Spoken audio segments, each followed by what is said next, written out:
M. Skow here, back to read you Chapter 10, Maps of Love.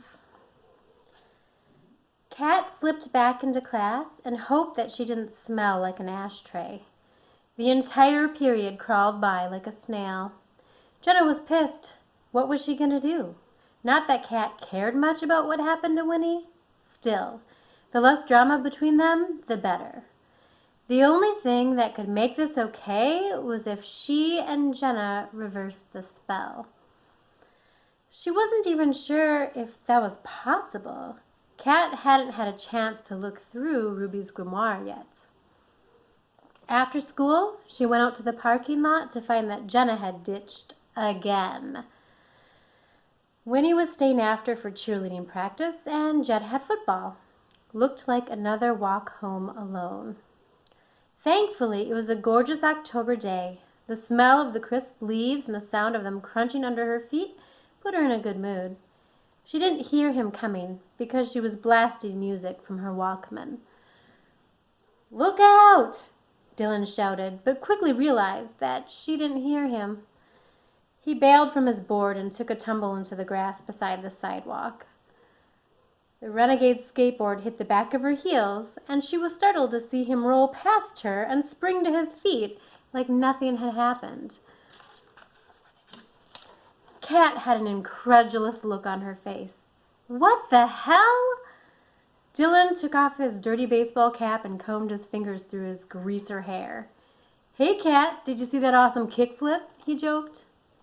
She tried not to, but smiled anyway. "Yeah, if you call wiping out in the grass a kickflip." He picked up his board and walked next to her. "Walking home again, huh?" She shrugged her shoulders. "It's a nice day." Dylan was going to make a smart-ass comment, but he held back. She appreciated that. "And Jenna ditched me again, stuff to do, I guess." "Nice friends." "Well, at least I have some." He pretended to be wounded. "Oh, snap, the kitty cat has claws." She grew annoyed. "Why does everyone call me that?" Dylan was about to respond when a horn blasted. Madison drove by with Winnie and a couple other snot leaders in her car. She extended the one-finger salute to say hello. They were on their way to the local gymnastics and dance gym in town. The school didn't have a big enough one to accommodate all of the different teams. Winnie called out, "Kat, Jenna left me a note," but the car was moving too fast, and she didn't hear the rest of the message. Dylan quizzically asked, "Are you really friends with her?" Kat rolled her eyes. "Kinda. She used to be a little nicer." That really was the only explanation. The entire way home, he was charming. After several playful burns, they actually started talking. He took her mind off of all of the craziness. Love potions, little flying people, weird dreams she'd been having, and her parents' impending divorce. The time was too short. Before she knew it, they'd reached her block. "Thanks for walking with me, Dylan. You didn't have to." He joked with her one last time. "Yeah, I didn't really want to, but we were headed in the same direction, so..." He paused for a short time. "See ya." With that, he skated off and did a kickflip, just to show that he could. Kat was surprised to see her dad's car in the driveway. The good vibes were immediately gone, and she entered her quarrel-filled home. Her parents were sitting at the kitchen table, politely arguing over paperwork. Her mother had been crying.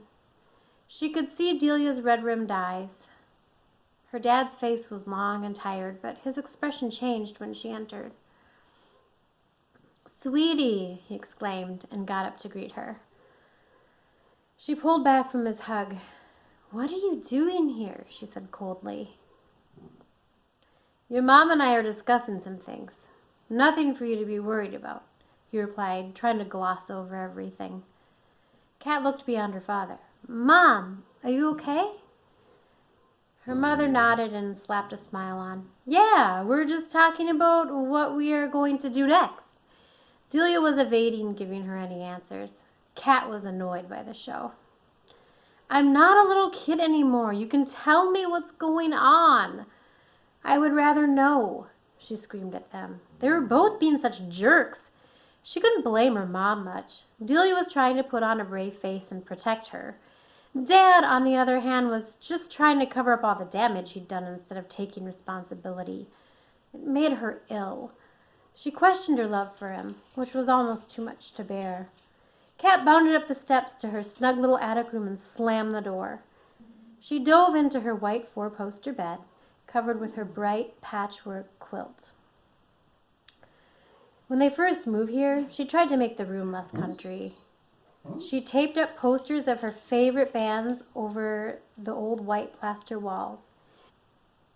Now she wanted this place to be as far from her city room as possible, because she knew she was never going back to that life. Tears welled up in her eyes as she stripped down all her posters. In a sudden act of rage, she threw the sleek glass paperweights her father had given her against the door. They shattered into a million pieces, just like her heart. She huddled in the fetal position under her covers. Drifting off to sleep, she had fitful, strange dreams. She was running through the forest, following a darting pixie ahead of her. She was herself, but she wasn't.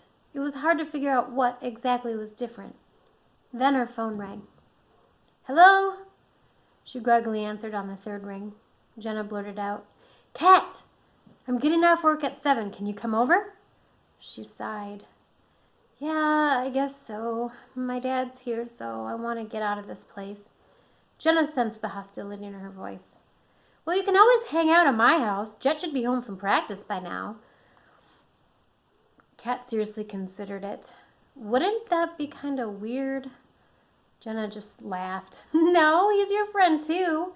If it makes you feel better, tell him you're waiting for me and we're leaving for Winnie's when I get home." She didn't need a lot of convincing. "Curious," Kat asked, "so we're going to Winnie's?" Jenna was in full revenge mode. "Yep. We're going to have a harsh convo with Miss Winnie." Kat breezed through the kitchen. "I'm going out," she shrieked. They called for her to come back, but she didn't listen to her parents and instead sprinted down the block towards Jenna's. She knocked nervously on the Lindens' door, and her heart jolted when Jet answered. He was all sweaty from football practice and was hungrily sucking down a slice of pizza. "Hey, Kat, what's up?" Kat spilled her guts. "My dad's over, and I really don't want to see that jerk. Jenna told me to come over and wait for her to get off work. We're going over to Winnie's." She mentioned her nemesis just to see his reaction. Nothing. Jet smiled, his amber eyes squinting against the setting sun. "Come on in." It was awkward at first. She followed him into the kitchen. "You want a soda or anything?" he asked. She was trying so hard to be cool, but it was obvious how uncomfortable she was. "Mine here. She's feeling really good today. Actually went out for a walk," Jet giddily explained. "Really? Wow! That's great. She's feeling better. I'm glad it's what..." Kat stopped before she finished the sentence and quickly rephrased. "I'm glad her treatments are working." She listened to Jet ramble on about how good his mom was doing. Mariah Linden was going in for a scan next week, and Jet was optimistic that she was in remission. They talked for a long time about anything and everything. He seemed like himself. "So how's it going with Winnie?" Kat prodded. She wasn't quite prepared for the reaction she got from him. "Things are great. I'm so in love with her. She's so perfect for me. I think that we're getting married after high school. It's up to her, though." The answer shot from his mouth like a bullet to her chest. As bewildered as she was, Kat realized that none of what he said was actually true. Jet's face was contorted in confusion after he spoke them. Before she could say anything, a loud honk emanated from the Lindens' driveway. Jenna was home and ready to go. Kat quickly gathered her things and managed to sarcastically say, "I'm glad that you're so happy." She didn't wait for Jet's response before racing out the door. They had to fix this, fast. "Get in," was the only greeting she got from Jenna. The tires squealed as they pulled out of the driveway. Jenna lit a smoke. She turned to Kat and, narrowing her eyes, spat in rage. "We are going to bring some shock and horror down on Winnie's ass tonight, so I hope you're prepared." She blew smoke out her nose, her inner dragon coming out again. She was so pissed that the image was very fitting. "What do you mean?" Kat anxiously questioned. Jenna clenched her jaw. "Well, I'm going to confront Winnie about giving Jet that tincture." Kat didn't speak the obvious. Then what? They rode in silence to Winnie's house. In the murky night air, the wind was thrashing the large maple trees in her yard. Leaves swirled everywhere as the huge house loomed before them, a Gothic Victorian surrounded in fog. How fitting. Jenna pulled all the way up the drive and parked. She let the car idle for a couple of minutes as she finished her smoke. The windows were down, and she was blowing it out, not making any effort to conceal her activities. Kat could tell she was gathering up strength for the battle. "All right, let's go." She bolted from the car and flicked her butt onto their pristine lawn. Mrs. Altenburg answered the door. "Oh, hello, girls," she said icily. Jenna smirked. "Winnie here?" Mrs. Altenburg raised her right eyebrow and gave them both a death glare. "She is preoccupied with her studies at the moment. I'm afraid you'll have to wait until you see her at school tomorrow, assuming that you'll go, Jenna." The dig pissed her off, and she pushed past Mrs. Altenburg, who was absolutely shocked by her brashness. "You can't just come into my house. Get out," she howled. Kat didn't know what to do, so she waited on the front steps and looked into the enormous foyer, watching the scene unfold before her. Jenna quickly headed for the winding staircase. "I know you're here, Winnie. We need to talk," she yelled. Mrs. Altenburg grabbed at Jenna's black leather jacket and pulled it off her, showing her Ramon's t-shirt. Her trademark shawl was tied around her waist, an accent to the ankle-length patterned gypsy skirt. Mrs. Altenburg threw the jacket to the ground and grabbed again, catching her shawl and yanking. "Jenna, you need to calm down and leave, or I'm calling the police," she ordered. Jenna watched as Winnie appeared at the top of the stairs, her face smug with defiance. Mrs. Altenburg grabbed her arm and pulled Jenna toward the door. "I don't know what's going on between the both of you. Frankly, I don't care. You're not allowed to come in my house and harass my daughter." As she was pushed onto the front steps, Jenna called back at Winnie. "I know what you did." Thankfully, she was smart enough to quit talking in front of Mrs. Altenburg. "Come on, Kat, let's go." Kat was dumbfounded by the scene she'd just witnessed. Remembering her manners, she apologized, stammering to Winnie's mom. I'm sorry. Jenna's just really upset." Mrs. Altenburg rolled her eyes and slammed the door. Jenna was driving too fast and cussing up a storm. "I can't believe she won't even face me. We have to find a way to reverse that stupid love spell. Let's stop at my place for our tools. Then we'll go to Shrinington." Kat agreed to go, even though it was well past 8 o'clock. Okay, just don't forget to grab Ruby's grimoire." When they got back to Jenna's house, they were greeted by Mrs. Linden. "Hey, Mom. We're only here for a minute. I gotta grab some things," Jenna briefly explained as she brushed past her. "Where are you going?" Mariah asked after them. We're going over to Winnie's," Jenna casually lied. She wasn't convinced. "Really? Jet just headed out to meet her for a date. They're going to a late movie." Busted. Jenna and Kat exchanged worried glances. "Oh, well, she could have called and told me. My brother and my best friend are being such dicks," Jenna spouted off. "I guess we'll just hang out here then." Slick. Kat had to admire her quick wits. In the safety of Jenna's room, they started gathering their things and thinking about their lies. Jenna went into her closet and pulled down an old shoebox that she had decoupaged with random pictures from magazines and adorned with glitter paint. To her surprise, she found it was empty. The look of terror on her face was evident. "It's gone!" she shrieked. Kat knew immediately what had happened. Jet had taken it. All Winnie had to do was request that he find it. How did he know where it was? Asked Kat. Jenna shrugged. It's where I keep my smokes. Kat grabbed the empty box from her hands and threw it against the wall. Sudden rage bubbled from her lips. Ugh! That evil witch! Jenna started panicking and pacing around the room. What are we gonna do? We need to see if there's a reversal in there. Kat shook her head. I don't know. Maybe we can find something in the red candle and the white candle. I've been learning about herbal remedies and runes and spells. Jenna retorted with irritation. It's just some stupid book I stole from that candle shop. Winnie has the real thing. Kat was defensive. It was worth a shot, and it wasn't like they had any other options. Okay, well, if you don't want to try, then I guess I'm going to go home. Let me know if you change your mind. Kat packed up her things while Jenna curled up on her bed. With silent tears streaming down her face, Jenna lamented. Kat, I'm sorry. It's not a bad idea. I'm just so wiped out. If I can't get the book back by tomorrow, we'll give it a try. She was satisfied with Jenna's apology and curled up on the bed with her. Jenna put on the black lights and the girls stared up at her posters on the ceiling. She'd made a pentacle around them out of glow-in-the-dark stickers. Once she settled in next to her friend, Kat thought out loud.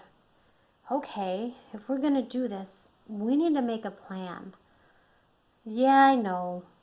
I just don't have one right now, but I'll come up with something, she replied, her voice slow and sleepy. They laid on the bed together in silence, listening to the top 10 countdown on the radio, each of them plotting in their heads. Kat almost dozed off, but realized it was getting late and she should go home. She sluggishly rolled out of bed. I've got to go. See you tomorrow? Jenna nodded. I'll pick you up in the morning. Peace out. Stepping out into the chilly October air, she wrapped her black sweater tighter around her. The walk home was taking forever, and the wind picked up, blowing her hair back from her face. She passed by the street lamp, and it flickered before going out. Kat quickened her pace. Just a coincidence, she reassured herself. As she approached each house, their porch lights flickered out. Just a few more houses and she'd be home. Instinctively, Kat began to run. When she finally hit her front porch, the lights sputtered out. No such luck. Tricky, tricky, Winnie, she said under her breath. Once inside, she called out in panic. Mom? I'm home. Are you here? Nothing. The house was dark. Kat tried to turn on a lamp, but the same phenomenon happened. This made her quickly lose her cool. Mom, where are you? Still no answer. She didn't bother taking off her shoes before sprinting through her dark kitchen.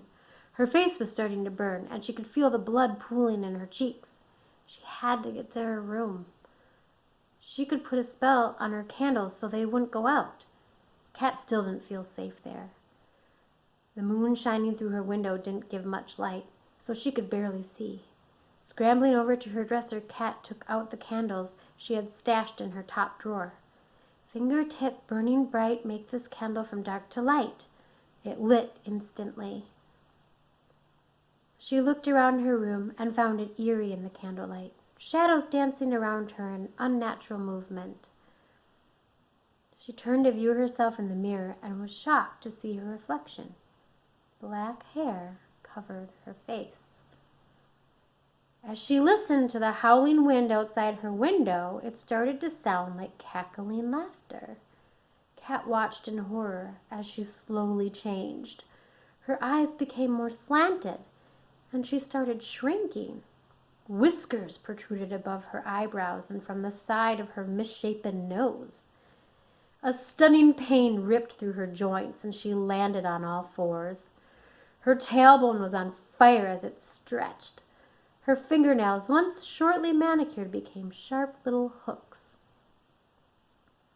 She didn't know how long it took for the transformation to be complete, but it happened quickly.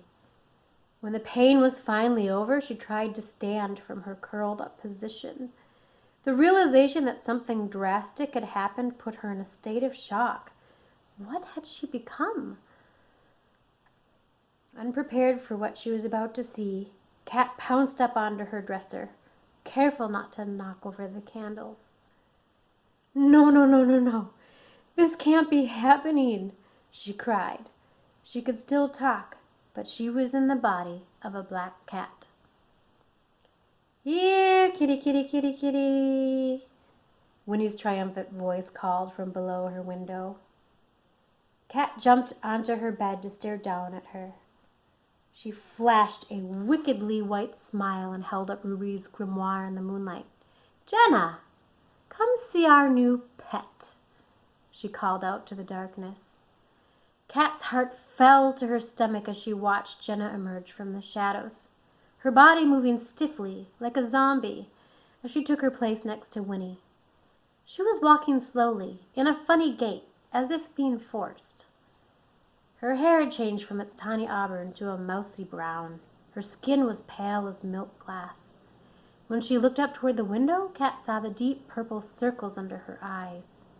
Her eyes! They'd seen the most dramatic change. Once vibrant, they were almost completely washed from color and presented as a dull brown, reminiscent of chocolate milk. Winnie continued to taunt her. Kat, it seems I got your tongue. She did the only thing she could do at the moment and let out a loud "Sss" before jumping down and crawling under her bed. The transformation had taken a huge toll on her energy. Exhausted, sleep beckoned to her. Fighting to stay awake would serve no purpose. She would have to wait until morning to figure out her next move. Ugh, etaksukaka! Ugh, that bitch!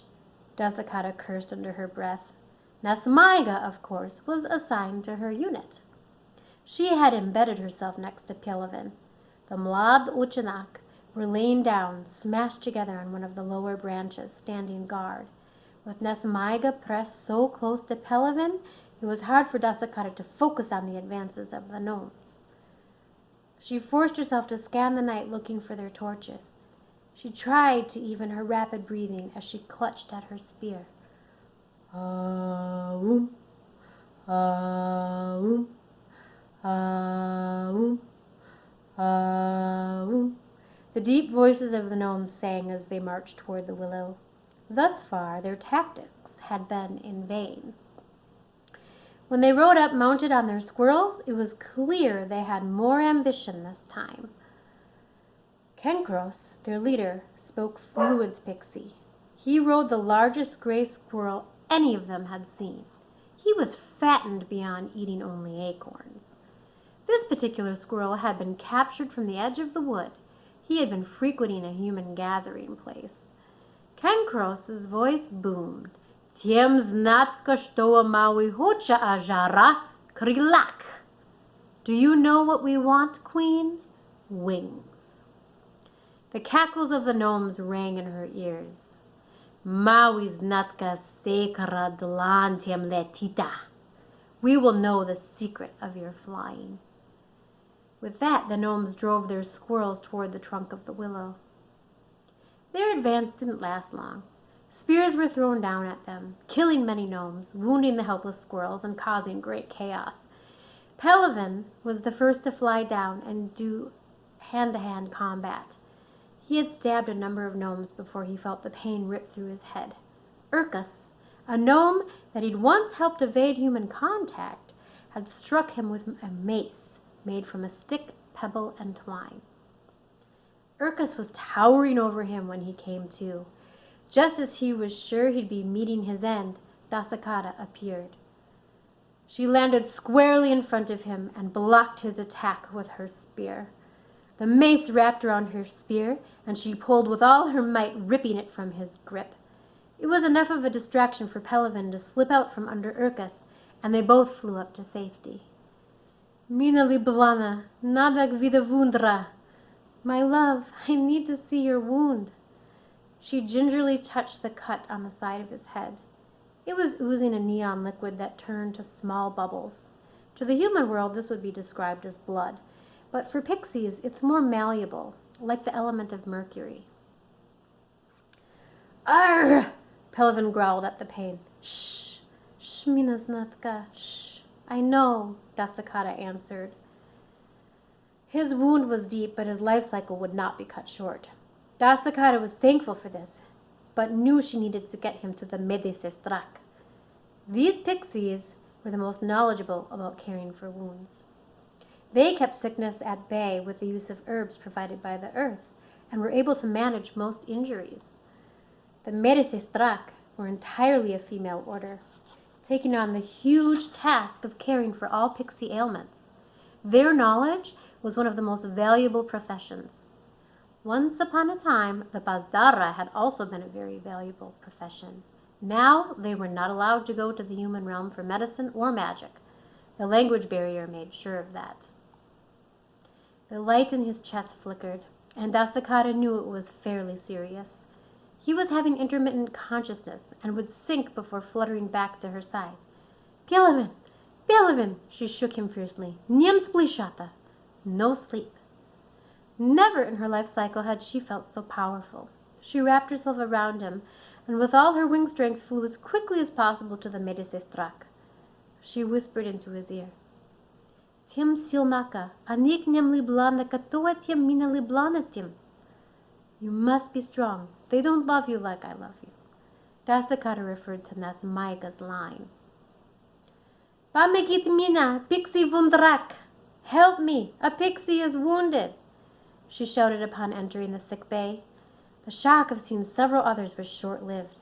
The Medesestrak took him from her immediately. They dragged him to the nearest available cot. She felt terrible after seeing so many maimed pixies. Now that the war was developing faster than anticipated, Dasakata knew what she must do. Break all the rules. She would do it for him, even if they did not end up as Janak. After leaving him to have his wounds tended, she went back to her unit. The battle would rage until morning. Dasakata fought another few rounds, throwing her spears with grace and accuracy. She went until she was exhausted and took refuge on one of the highest, thickest branches above the willow. Staying far away from Nasmaiga, Dasakata hunkered down with a pixie named Gilak. She was only momentarily distracted by his handsome features. They lay close together, watching as the gnome started to retreat and the other fighters sought the safety of the willow. Unik brala pixie. They took fairies, he said with surprise. Pachimokanik dialatka atak. Why would they do this? Dasakata flapped her wings in fury. Nyam Dasakata, nyam idiot. No, Dasakata, no, don't go, Gilak called after her. She fluttered high above them, watching as they dragged their dead back without any emotion. They also had captured some pixies that she was not familiar with. Their lines had not crossed. She briefly wondered what professions they performed for the Ajara. Quickly, she realized it didn't matter now. They were prisoners, and she had to find out where the gnomes would be taking them. The farther she got from the safety of the willow, the more her fear started to set in. She had to keep calm. She had to keep her chest light dim. Dasakata was so high she could barely see the hostages, save for their lights glowing brightly in fear. She swooped down a little closer to find that they'd been strapped to the back of squirrels using the prickly stems of coneflower. She could see the pain in their faces as they squirmed, trying to free themselves. As they came to the bridge, Dasakata watched the gnomes move their rock doors and disappear into the underground village. Knowing it was too dangerous to go any farther, she reluctantly turned back. At least she would be able to report what she knew to the Ajara. Taking every last bit of energy she had, Dasakata flew back as quickly as her wings would carry her.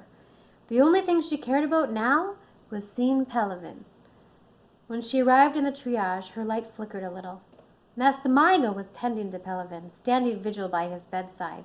Her Miam and Sistrakas were also there. She heard the grave tones of their voices. Mina nadyayusa unik zizan. I hope he survives, Nasmaiga remarked wearily. She wanted so badly to march forward and tell them all to leave. She wanted to declare Pelivan her Janak and let it slip that their mating had already been done. Her keen mind prevailed, and she slunked back into the shadows. Wandering the halls of the willow alone, her light would flash every now and then in a fury of images of Nesmaiga by Pelivan's side. It should be her. All of the other pixies were safe in their hammocks, but she couldn't sleep now. Surely Nesmaiga would leave before morning, and then she could slip in to see Pelivan. Deep in thought, she was startled by a hand grasping her shoulder. «Что этим делать здесь? Тем должна сплиша». «What are you doing here? You should be sleepy», said Gelak gently. She breathed a sigh of relief, realizing it was only Pelivan's friend. She hadn't expected anyone to be awake to find her this far down the trunk. «Mina prashanaya, Gelak. Mina guyala toze delakala. Nima raskaz». «I'm sorry, Gelak. I wandered too far. Don't tell?» He nodded his agreement. «Тем усталак. Садися со мной?» «You're tired. Sit with me?» They found one of the many sitting coves scattered around the lower parts of the trunk.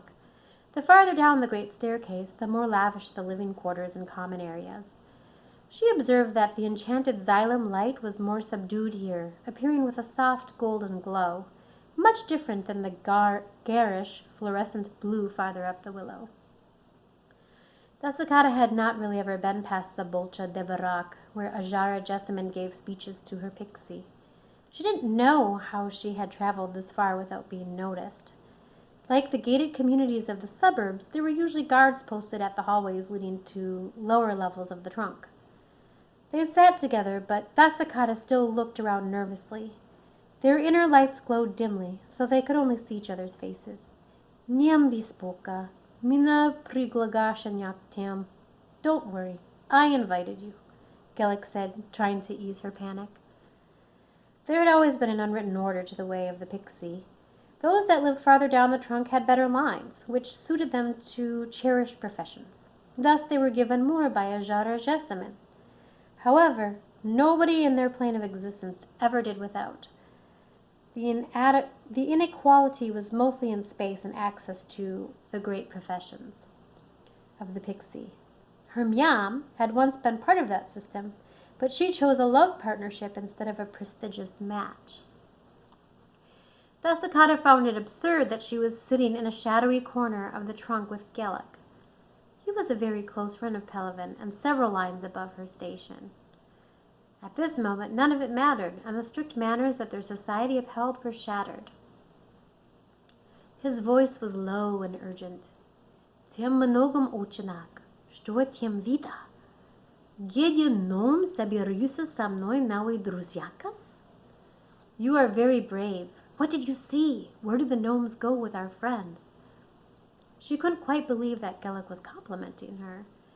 He was a beautiful pixie with black hair and orange streaks. He wore his hair short instead of in a long braid down his back, like many of the other male pixies. His eyes were gold with flecks of rust and dark brown. He wore armor made of pine cone shingles over his chest. He was handsome, but he wasn't her beloved Pelivan. Dasakata steadied her voice and recounted how the gnomes had tied the others with prickly coneflower stems onto the backs of the squirrels. «Оник себерюса но мик штета, мави ичтак делатка спасенyak». They went into their rock village. We must find a way to rescue them. She wouldn't let her mind imagine what the captured pixies were going through. «Mina надеюсь, Kenkros будет разговаривать со мной Ajara Jessamine». I hope that Kenkros will talk with Queen Jessamine. Gellick stood up immediately after realizing that the Ajara still didn't know about those that had been captured. It was almost morning, and they needed to share this information with the others. Dasakata, mawina daka raskas Ajara Jessamine io veseo pixie. Dasakata, we must tell Queen Jessamine and all the pixies. He was right. She'd been too focused on Pelivan and her own misery to do her duty and report her reconnaissance mission. Dasakata immediately felt miserable about her failure. Gellick saw the concern on her face and controlled his impatience. He said gently, «Mina znatka tiem ustalak iya bespoka de la Pelivan». Nuk mawinadaki dat ajara iya raskaz unka sechasal. I know you are exhausted and worried for Pelvin, but we need to go to the queen and tell her now. Dasakata hung her head and stared at the floor. He lifted her chin and looked into her amazing violet eyes. Nyambis boka, ajara mudrika. Unka budit likusha tiam vida nombrala Pixie. Sorry, that's my dog. Don't worry, the queen is wise. She will be happy you saw the gnomes take the pixies. He held out his hand and they started to make their way back up to the Bolcha Devarak, where Ajara and her council had been stationed since the attacks started happening. Her gurulapa flickered a little at the thought of being honored for her bravery. Perhaps this would improve her situation.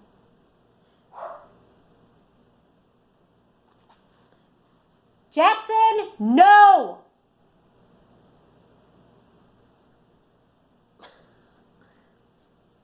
She could prove that she was a skilled warrior and thus fitting of a more important profession. Dasakata had never dreamed that she would be of any significance in the hierarchy.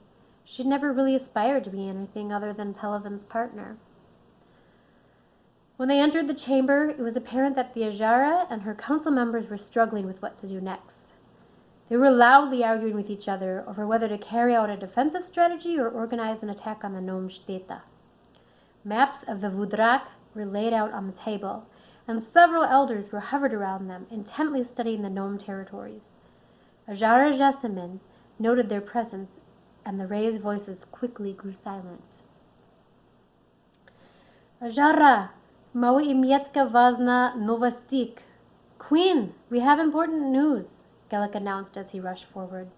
Nom brala Pixie onik shteta, anik zakluchevat nom. The gnomes took the pixies to their village. They're prisoners of the gnomes. Queen Jessamine's golden eyes grew wide with panic. Gelik, kanakonik brala Pixie. Gelik, how did they take the pixies? Gelik recounted what Dasakata had described to him, without once mentioning it had been her that had risked her life for this intelligence. She was furious, but remained quiet, because he was above her station. She hoped there would be a chance to tell the Ajara the truth. Unfortunately, this news sent the council members into a flurry.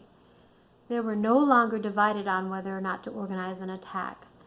Now they would add a rescue mission. Quickly bustling about the table, they laid out several strategies.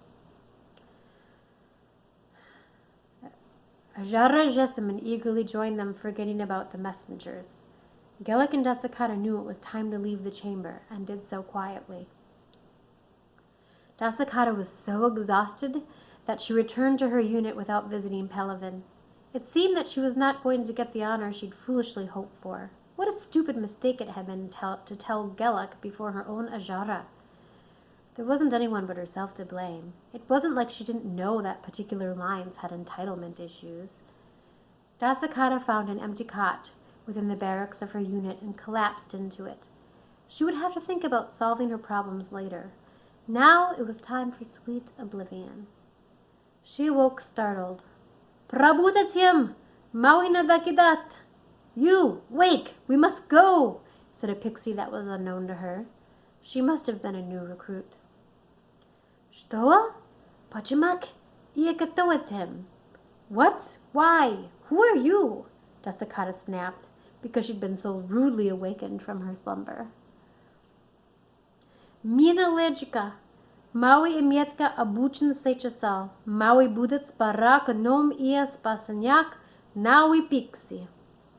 I'm Legica. We have training now. We will attack the gnomes and rescue our pixies, she said hastily. Legica was one of the new faces she recognized within her unit as she scanned the other Mlad Uchanak arising from their beds. One of the council members had generously offered his home as their base of operations. Tiam ustalak, you are tired, Legica observed. Dasakata merely nodded as she slowly pulled her increasingly ragged petal skirt on. Although she'd always had a very physical job, her muscles ached from the demands of fighting. Her mood would remain sour as she ignored the other pixie. Dasakata was too lost in thought to bother with the customary banter. Sensing her hostility, Legica tried to be cheerful. Темнем надак сплиша, когда вида новые новия тулак. You won't need sleep when you see our new weapons. Dasakata's face remained neutral because she didn't want to rattle the new recruit. However annoyed by her ambition she was. Forcing a smile, she said, Priva, mina Dasakata. Mina likusha znatkatiem. Hello, I'm Dasakata. I'm happy to know you. Those words would become even more true. Training took place on one of the thick lower branches of the willow. It consisted of new weapons and drills to establish how to help the wounded get to safety. A hairbrush with plastic knobs removed from the bristles was their most powerful new weapon. Practice working together to swing it in perfect unison. Many times they lost control and watched other pixies dive out of the way as it hurled toward them. The bristles had been sharpened, and it could easily impale them or the gnomes. Dasakata was on the same squad as Legica. They worked together through the morning until the Hanmalchik, or the hornsman, sounded. The council encouraged the new warriors with inspirational speeches and announced unit leaders. Dasakata's breath sharply inhaled when she'd heard that Gelik had been named as the head of her unit. She hid her fury well. Now wasn't the time to be concentrating on such things. Instead, she focused on finding the time to visit Pelivan before the mission. Dasakata only caught the last bit of Gelik's acceptance speech. He finished strong with the promise, Mina sparak delantiem, nom budietka perzenia. I will fight for you. The gnomes will be defeated. She was disgusted with him, but the confrontation would have to wait until later. The others were getting ready for a pollen break, but Dasakata sneaked away to see Pelivan. He was having his spleesha and looked peaceful. She felt guilty waking him. With a gentle nudge, she called to him. Pelivan, etak Dasakata. Pelivan, tem slishat gamina? Pelivan, it's Dasakata. Pelivan, do you hear me? His eyes opened slowly, and he searched for the voice he heard. Dasakata, mina videtem nuknem taka harashach. Dasakata, I see you, but not so good, he said as he struggled to focus on her beautiful violet eyes. Etak bohak. Is it bad? He said, referring to the wound on his head. There was a large gash just above his right ear. Pixie ears, despite what many humans have been told, are not pointy. Instead, they look more like an intricate tattoo with a small hole in the middle. Gnome ears are pointy, which is probably why human lore is misguided about this fact. Upon hearing his fragile voice, she fought back the dark brown glow that her chest would make whenever she felt sadness. Her chest light, or grulapa, flickered slightly, but Pelivan's eyes were too weak to see it. It was apparent that the wound was more serious than she had initially thought. It would take many luna for him to recover. Niamina liblana. No, my love. She stroked his bright orange hair gently, fighting to keep any worry from invading her voice. Dasakata continued. Nuktem nadak splisha. Maui nadaktem sparagnom sam nois novaka skorash. But you must sleep. We need you to fight the gnomes with us again soon. Pelivan grabbed her hand and held it to his softly lit chest. She watched it grow brighter from her touch and whispered into his ear before she left. Onik pikagnem lubilana libla mina lubilana tim. Those pixies don't love you like I love you. Dasakata left his side hopeful that he would regain his strength and they would be partnered soon. No more having to compete with Nesmaiga. No more having to lie about their relationship. No more being alone. Thanks for listening.